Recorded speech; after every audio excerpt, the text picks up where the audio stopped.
Thank you, Senator Cotton. It's nice to see you here today, Mr. Phelan, and welcome to your friends and family for being here with you. I appreciate you putting yourself forward to serve your country in this capacity. Mr. Phelan, in your advanced policy questions to the committee, you stated, quote, "If confirmed, I will ensure the department complies with existing statutory requirements to continue funding development of the nuclear sea-launched cruise missile," unquote. Do you stand by that statement, yes or no? Senator, I think the nuclear sea-launched cruise missile is a very important program. I have not been read in on the briefings on that, but I know it is a critical component to our defense. And will you follow those statutory requirements? Yes, I will. Thank you, sir. To follow up on the shipbuilding part that's been discussed by the chairman, the Strategic Posture Commission recommended the establishment of additional shipyards dedicated to nuclear-powered ships and submarines. If confirmed, would you be open to exploring that option? Yes, I would, Senator. I think it's a very important part of our strategic focus. Thank you.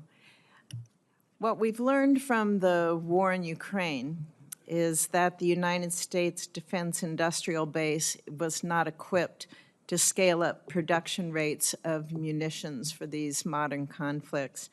Is it your view that the United States must further increase munition production capacity? Yes, Senator. I think we're at a critical shortage, and we have far too much dependence on one facility. Do you have any initial thoughts that you can share with us about steps that maybe you would be taking to ensure that the Navy has the munition stockpiles that are required to meet the needs of the combatant commanders? Yes, Senator. I think, as you know, we are short munitions, as we've seen.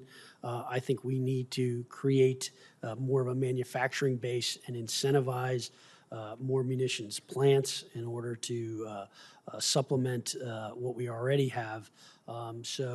If confirmed, I intend to focus on this very quickly and get that resolved, because I think we're at a dangerously low level from a stockpile perspective and as well as new. So I will use the skills that I had in the business world in terms of incenting. And I think a lot of that also comes with working with you and the committee and the Congress, because we do need to send signals to the private sector to incentivize them to build these plants to get going. So ordering and giving them a contract to build, I think, will be critical. And I'd like to believe we should be able to create a win-win between the private sector and for the taxpayer of the United States. You mentioned contracts with the shipbuilding, too, to be able to do a review of those contracts to make sure that there are incentives, that private companies can make profits with that.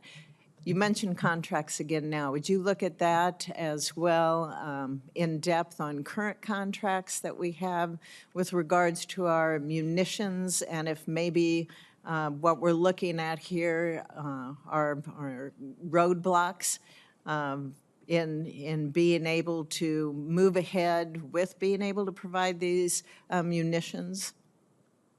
Thank you for the question, Senator. Yes, I intend to sit down day one, and we are going to go through every contract that we have and understand what exactly they say and what flexibility they do or do not give us, what contract needs to change or not change, and why.